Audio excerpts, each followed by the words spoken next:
Peace. This is a Meat and Potato Sushi production starring myself, the Warrior Alchemist, and today's topic for the occult family is shadow workings and offerings to your ancestors.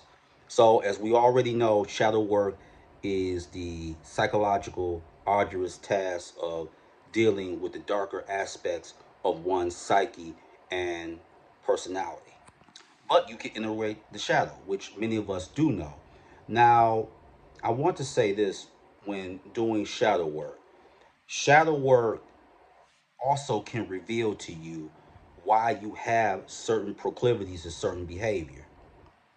And I want to read some because a lot of people always feel that if you're adopted or if you come from a foster home and you have a foster family, that it makes a huge difference. Not necessarily. There is a difference as opposed to your genetic ancestors, but a foster family or even an adopted family can leave a imprint on you psychologically. They can leave a marker, especially if they're close. So I want to read something for you that will prove this point. And this is on page 72 and 73 of the Shadow Work Workbook. We often minimize the impact of our family of origin. The worldviews and behaviors that you hold as an adult are informed by your experiences within your family of origin.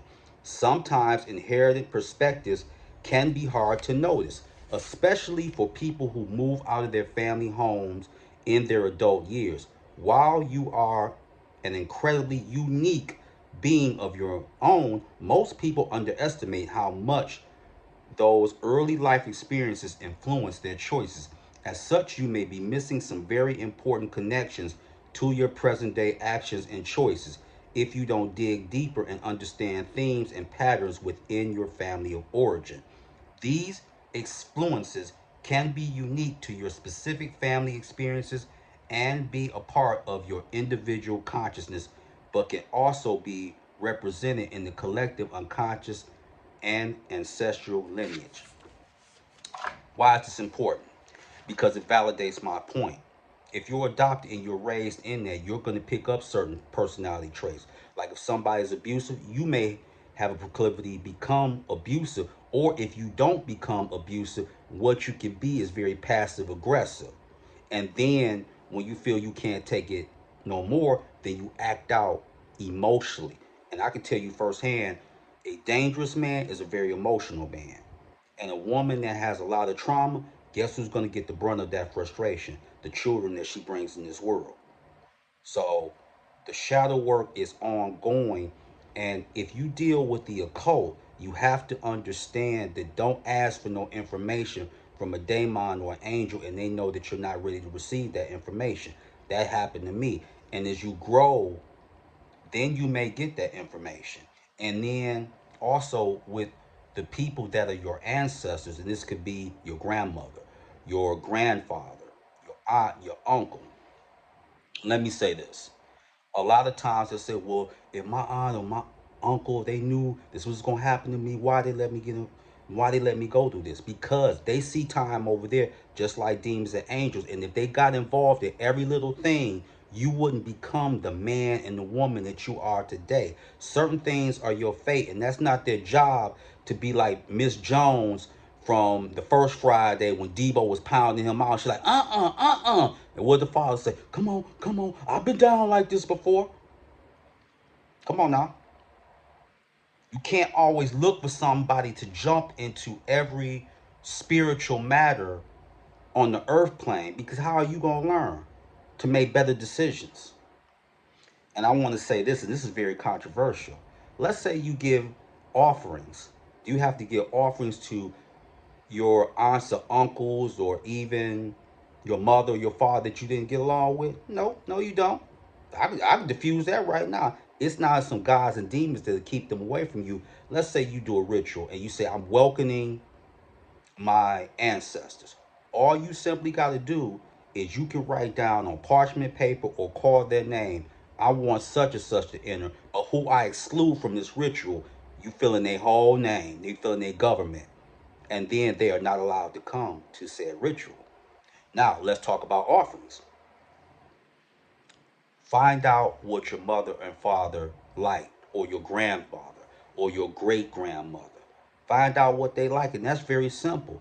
How many times have you been in cookouts of certain things? Oh, they used to love this BB King record. They used to like this, that, and the other. Well, what you do when their birthday arrives, or Thanksgiving, or the winter solstice, which is, of course, close to Christmas, you play that record.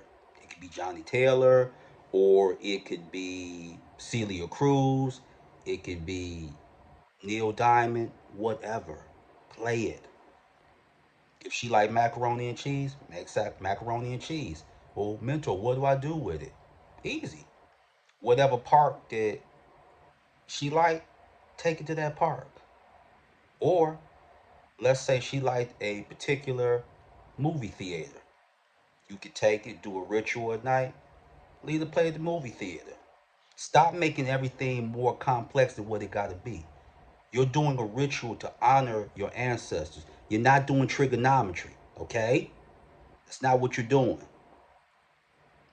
And when you're doing shadow work, I see a lot of people voting and for the Democratic Party, and I don't care who a person votes for, Republican, Democrat, inconsequential to me.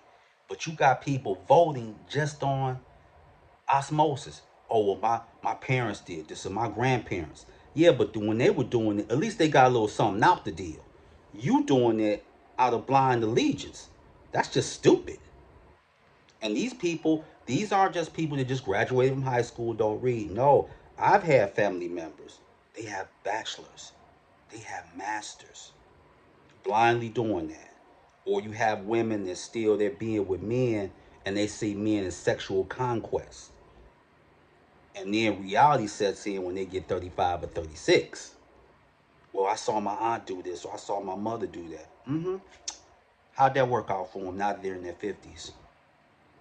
So, shadow working, look at the term working.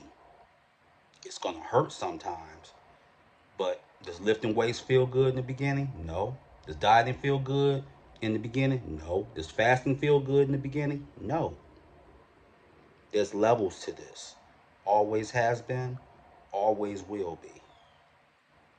But your spirit guides and your ancestors see you. And the reason that they're there for you is because they are you, you are them. And even if you don't have their genetic blood, you have their spiritual imprint. So, with that, that is your meat and potato sorcery for the day. I am the Water Alchemist. Be water, my friends. Peace.